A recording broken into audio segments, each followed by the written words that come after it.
sexual immorality, sexual living, sexual mindset. And it's so hard living in a world that everything is wrapped up into sex. They sell, used car parts where a woman has clothes who don't even know what the part is. Yeah. Y'all missed it. You're right. They selling one perfume with a guy, got like, he got a 12 pack. He don't have a, he got a 12 pack. And all shining up and everything. And women ain't nowhere, they look at the counter, they looking at him. He said, we are surrounded by, and think about it, Paul is talking to the church at Galatia. He said, you guys are surrounded by all this sexual stuff. You would think it was about now, but it's just worse now because we have TVs and radios and, Lord help these R&B songs now. You're right. Man, have you even just accidentally went to 104 in the middle of the day?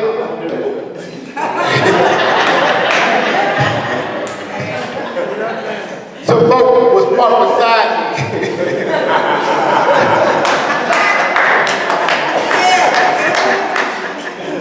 He says, the first category deals with adultery, fornication, uncleanness, and Leviticus, you know that word. Loose living, how about that? Loose living. Anything that you big and bad enough to do, you're going to do. Whatever you have a desire to do, you just do that. It's some folks who are defined by that. They live like, I can do whatever I want to do, what I want to do. Still do what your mama does, but you're going to do everything that you want to do. 40 years old, I'm going home with my mama. I'm sorry, I had a visual of flying back to Savannah. They're 40 years old, living the life! But at home with mama. I want to get home when mama get to sleep. I don't want to scare her in the night. Like, dude, you're 45 years? Like, living life. And that's how he defined. Yeah, that dude, wow. He says, it's not necessary that we don't err in those areas. Because this is why men would be men and women would be women. One lady saying that this guy, that they were out, her husband, her and her daughter were out. This guy was just built like whatever. And she's I forgot I was married for a second. I said, you should have kept that thought to yourself. Yeah. But what that lets me tell me is that, does that mean she's going to hell? Or is she just error in her thought at that time? Because what I learned, even before we get to the next section, is that we all have issues in our life. Right. That if everybody could read our mind, what if our mind would have a teleprompter on top of it, and it broadcast everything that we thought or said, we wouldn't be by nobody. We would call it sick to work every day, and we just stay in our room. And your wife would say, you coming out? No, I'll be out. I got a Christmas for kids. I'll be out. But he says that we should not err in our way. We should not practice these things. We should not set out my life that says that I'm going to try to get everybody what I can get. I'm going to try to destroy whatever I can destroy. I'm going to live my life like I want to live. Not that it's going to be perfect. It's going to be that I set my path to be what God called me to be. Along the way, there's going to be some stumbling and some falling, but I set my path. Paul says, I press for a mark. Not that I always hit it, but I press my mark. But then after he said about this sexual, our sexual temptations, he said we have worship issues. Yeah. He said we have worship issues. He says idolatry and witchcraft. We have worship issues with worship temptations. Oh, really? That's not me. When you start putting things above God, when you start putting things of God above godly relationships, when you start saying, well, I'm going to wash my car instead of going to Sunday school. I'll get just in time to get to church. I'm putting something above a godly relationship. When I put things above my marriage, which is a godly relationship, that then becomes a God in my life. When sports become more important to my relationship, I used to say more important to men. There's a whole lot of women who like sports too. So I started saying, when it becomes more important in your relationship, it becomes an idol in your life. When your sorority gets more of your time, fraternity gets more of your time, that becomes a priority, becomes an idol in your life. He said we got to be careful that we don't fall into worship temptation. And it's just not that we have a little statue in our office that we call Buddha, and that becomes an idol. It's whatever puts priority above God and godly relationship. We're not fellowship, we're not mentoring, we're not doing those things. And this is what God put on my head. He says, yeah, you go to church, you can preach, you can do all these things. Well, what about relationships you missing out on? When have you talked to somebody about God? When have you done all these things? When you start putting yourself above that, then you have idolatry in your life. When you start trying to persuade other people to witchcraft, when we start to try to manipulate what other people are doing, we might not be doing some seances and all that stuff, but we try to manipulate somebody. That's a sign of spiritual spiritual witchcraft. And so he says here, we got to be careful that we don't fall into these things.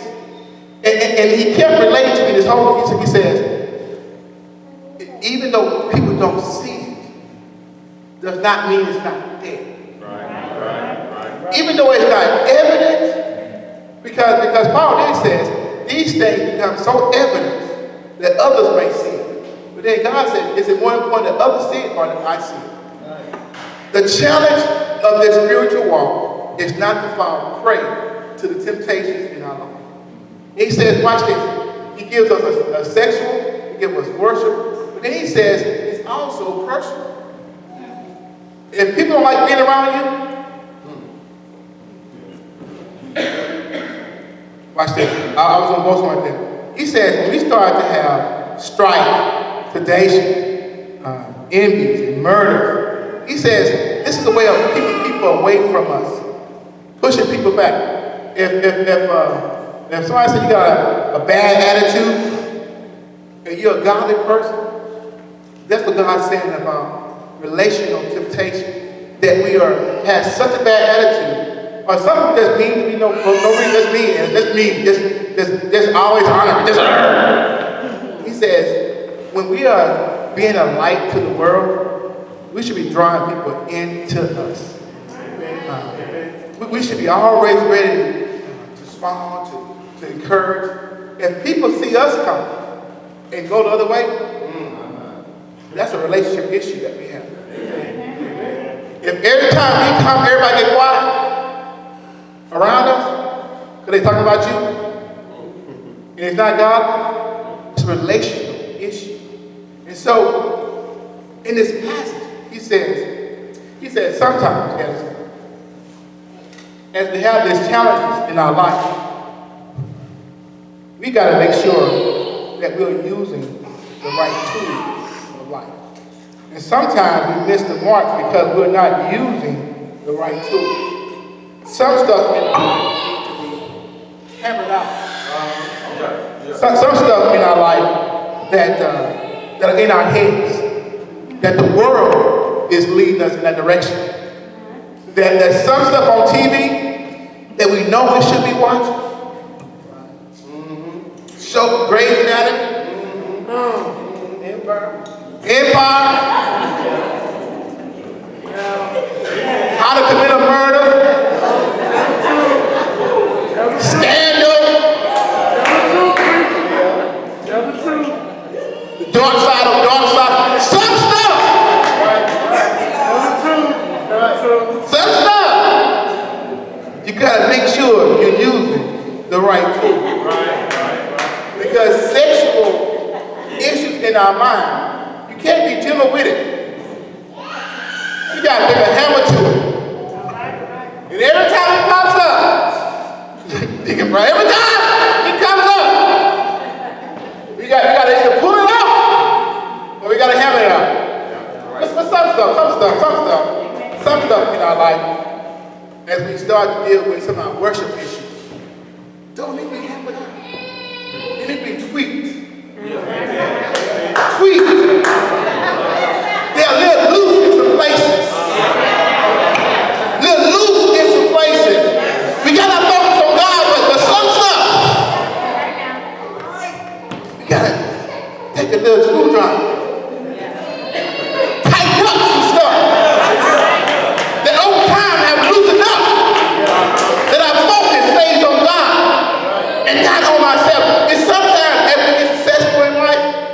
couple degrees and our bank account goes up and a couple of zeros are added to the end of our income, we need to go back and tighten up some stuff.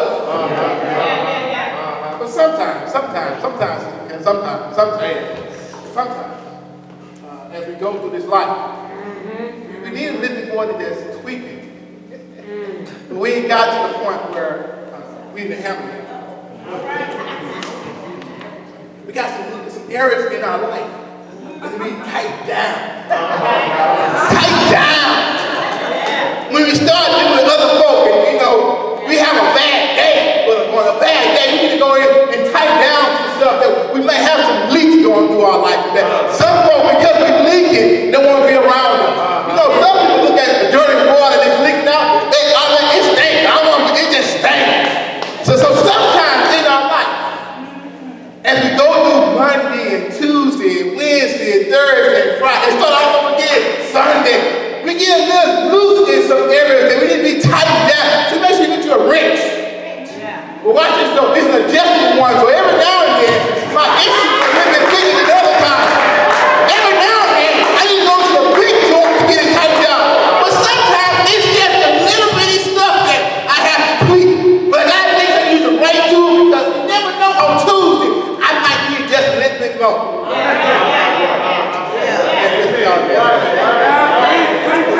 So as we come to the end of this, Peter says this. He went all this. Then as he ends in chapter 20, in verse 21, he does a catch-up. And he says, you know what? Sometimes we just undisciplined. Right. Sometimes we gotta make sure we line ourselves up with the right. He said drunkenness and all that stuff. But what he says that he didn't say not to drink. So for those folks who think I'm going holiness, he said, don't get drunk. See, what happens is, you take a sip of wine, next thing you know, the whole bottle gone. You buy a 12-pack that lasts for the whole weekend, and it's gone by 10 o'clock on Friday. He says, that's a sign of no discipline. That means we got some edges around us that's not fine. So it's a tool for that. He says, when you get to the point,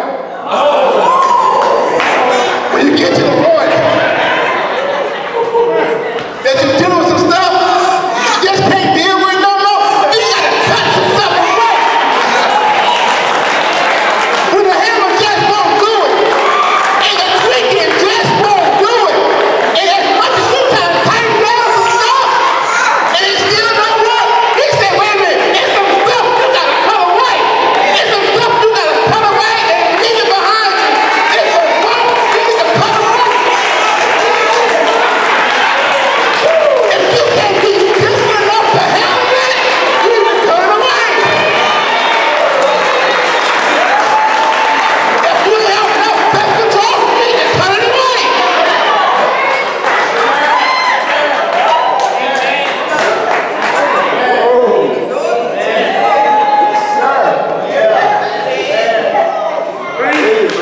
If you can't handle it, cut it away. If you live all night long worried about him or her, this or that, cut it away. It's amazing. It's amazing. The challenges of life. But God has the right tool for you in each circumstance. Yes, it's a challenge. Yes, it's hard. Yes, some days you're going to lose out more than you gain. Yes, you're going to have some strong issues in your life. Yes. But if we learn how to use the hammer of the word to hammer out the hard spots in our life, if we learn to read some psalms and sing some songs and use them as our screwdriver to tighten up some loose areas. All right. But then if we get the revelation and tighten up some stuff in revelation, the revelation wrench of our life, to let us know that there is some doom for those who don't follow this way. A wrench to come in our life and tighten up some stuff.